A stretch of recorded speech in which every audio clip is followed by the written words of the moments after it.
¿Qué tal? Muy buenas noches, soy Genaro Lozano, bienvenido a Punto y Contrapunto.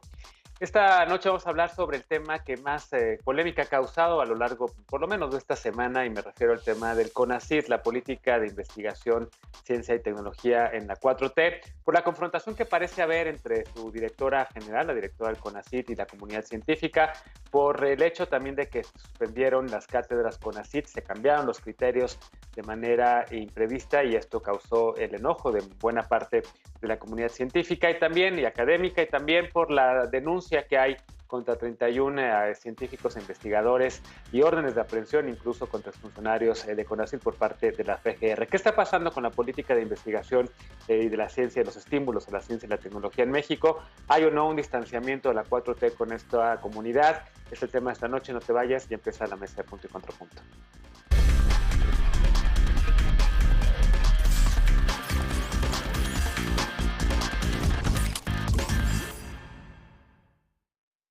Comenzamos con los temas de la noche. Las polémicas en torno al Consejo Nacional de la Ciencia y la Tecnología, el CONACYT, durante la actual administración federal, iniciaron meses antes de que María Elena Álvarez Bulla asumiera el cargo en diciembre del 2018.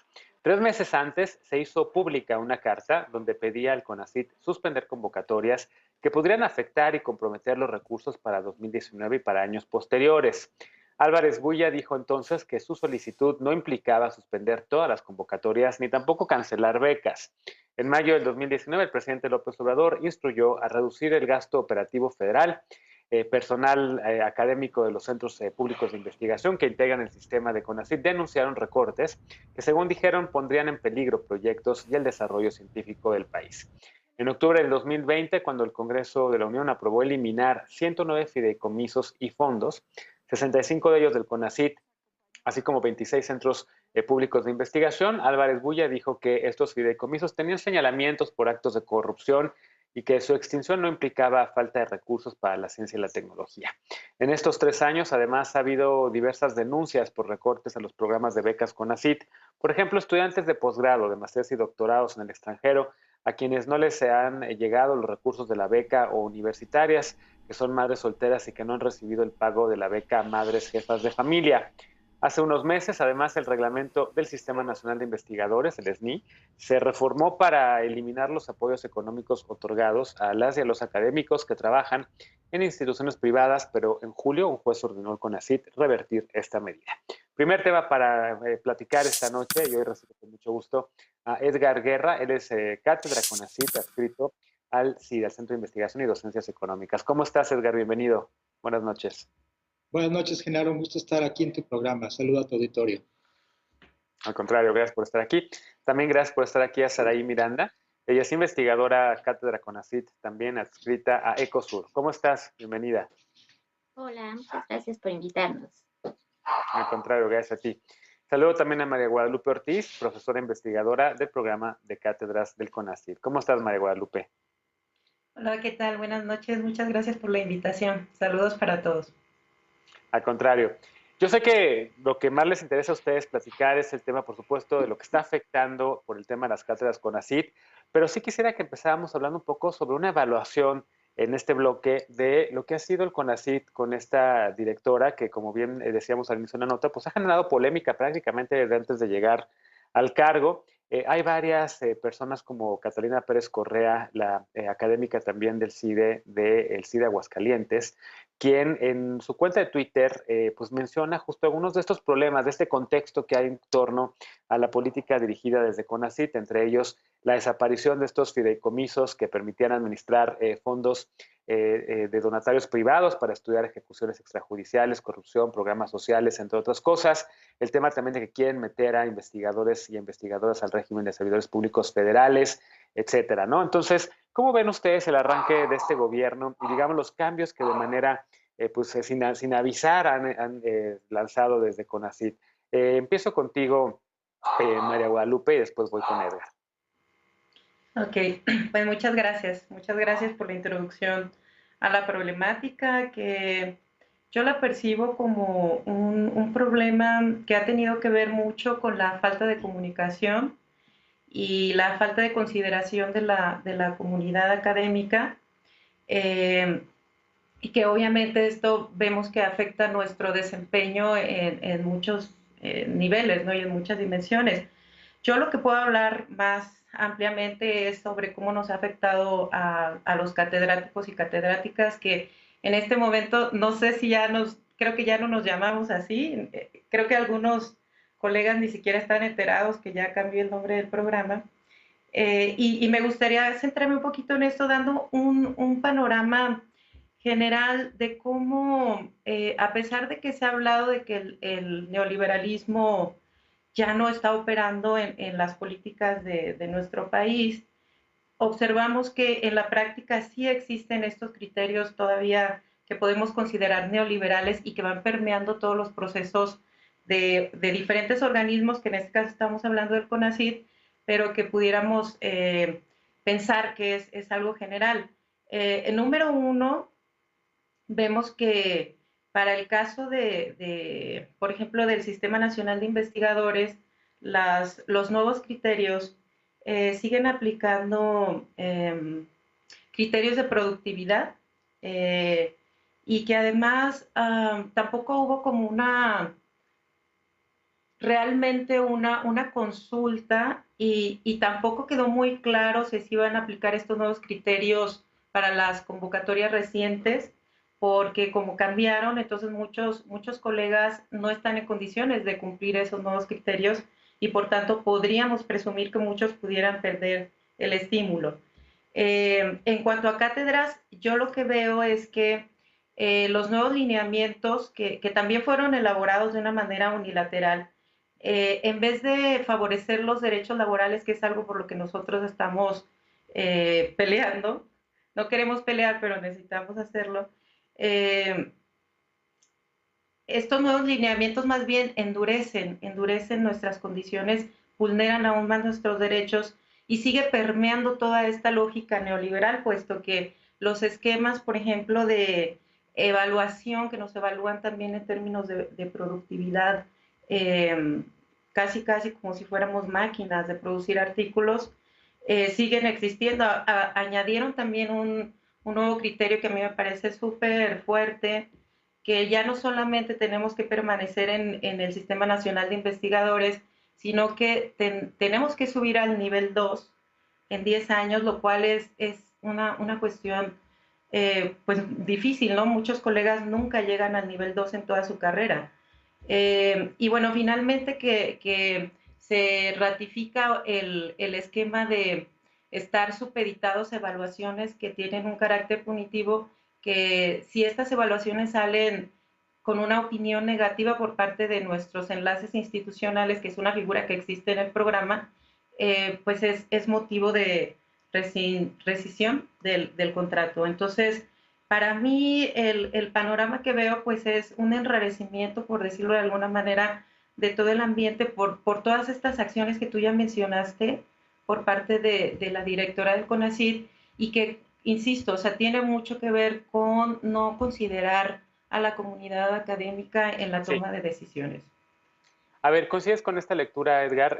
María Guadalupe usa palabras o adjetivos como neoliberal, ¿no? Cuando supuestamente este gobierno pues lleva hablando, por lo menos el presidente López Obrador, todas las mañanas, pues siempre dedica algunos minutos, a veces hasta una hora, para hablar en contra de las políticas neoliberales, ¿no? Es una política neoliberal, es una visión neoliberal la que están aplicando desde CONACYT ahorita. ¿Qué está ocurriendo?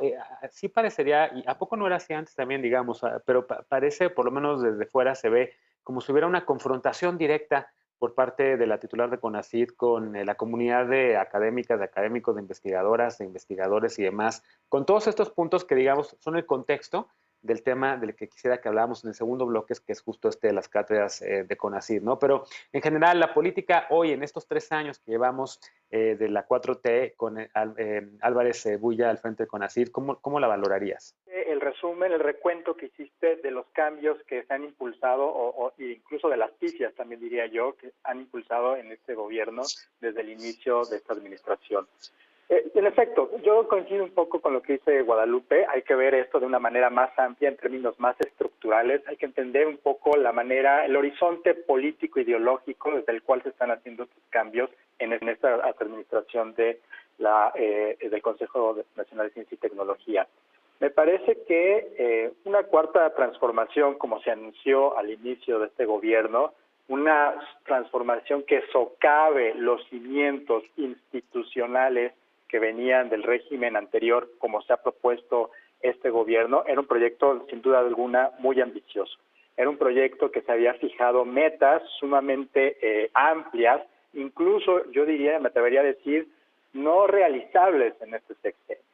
Y en ese sentido, al plantearse objetivos tan grandes, por un lado, y por otro lado, al hacerlo sin el concierto, como bien decía la compañera Guadalupe, sin la comunicación adecuada con los académicos y las académicas, y yo diría incluso también, y además sin la experiencia suficiente, pues empezamos a ver un gobierno que sí empieza a tener insuficiencias, empieza a tener errores, como lo que tú muy bien has señalado, nombramientos de funcionarios que fueron polémicos, presupuestos que con una reducción significativa para el desarrollo científico, el desencuentro con el foro consultivo, el asunto con el Sistema Nacional de Investigadores, etcétera, etcétera. Pero ¿qué es lo que está pasando desde mi punto de vista en el fondo? En el fondo es que al no haber esta comunicación y esta planeación en concierto con toda la comunidad científica, pues comienzan a cometerse este tipo de errores. Y creo que un elemento también muy importante a considerar es la concepción que hay detrás del cambio político e institucional. Me parece que eso es un grave problema en este gobierno.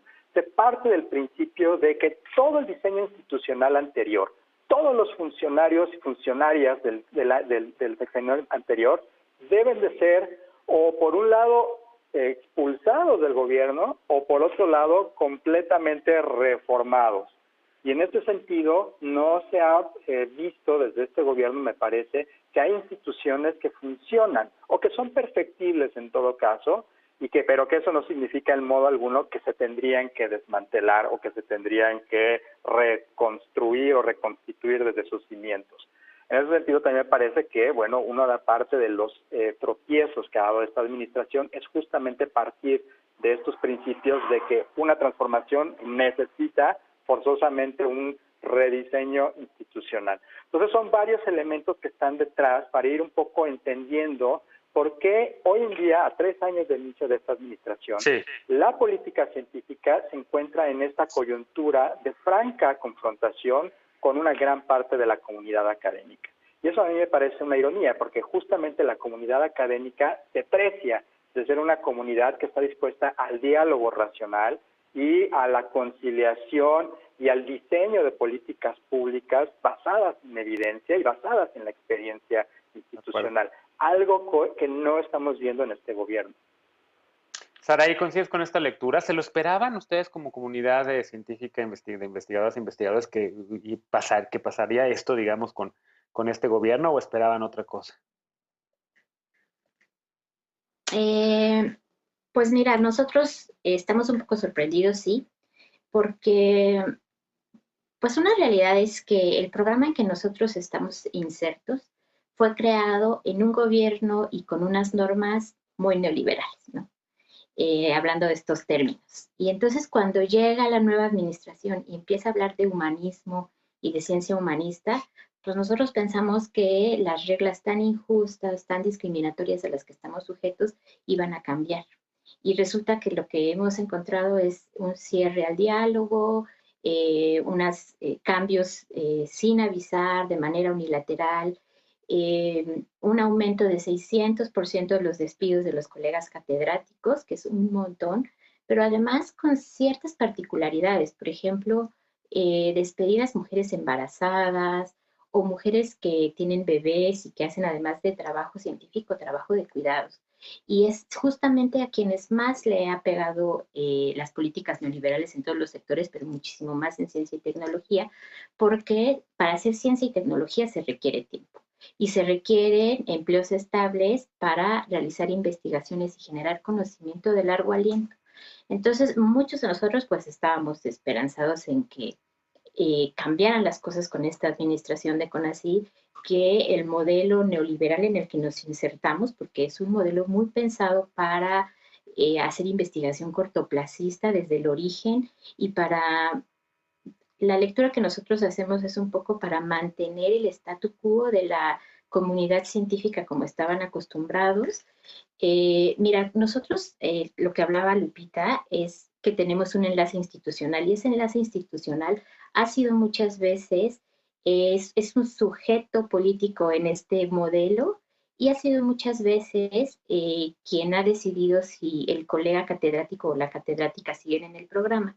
Y eso tiene que ver porque se diseñó así desde el inicio y hay un término que se llama patrimonialismo, en el que los servidores públicos confunden los bienes públicos con los bienes personales, ¿no? O lo hacen suyo. Entonces, estos sujetos políticos que son llamados como los enlaces institucionales muchas veces se hacen dueños de los proyectos, de los datos, de los productos que salen como los artículos, las bases de datos.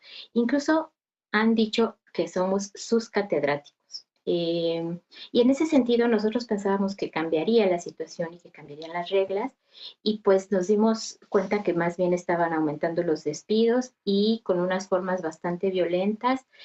Algunos colegas se han enterado de que los despiden solo porque les dejan de pagar o porque les han cancelado sus cuentas de correo institucional. Esas formas son, además de que están en contra de la ley, pues son muy violentas y no nos queda otra más que armar un sindicato, porque vimos que ante este modelo de profundización del neoliberalismo, lo que quedaba eran acciones colectivas, ¿no?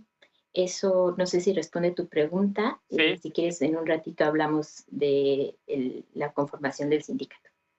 Regresamos justo con ese tema después de la pausa porque ya se nos fue el tiempo de este bloque. El tiempo en tele ya saben que ustedes vuela. Déjenme hacer una pausa. Regresamos justo después de la pausa para hablar del tema 2, el tema de la campaña Busco Trabajo, que es la que utilizaron varias y varios académicos y científicas para conservar mi trabajo. La comunidad científica se inconformó con el cambio de criterios en los criterios de evaluación del programa de cátedras CONACYT.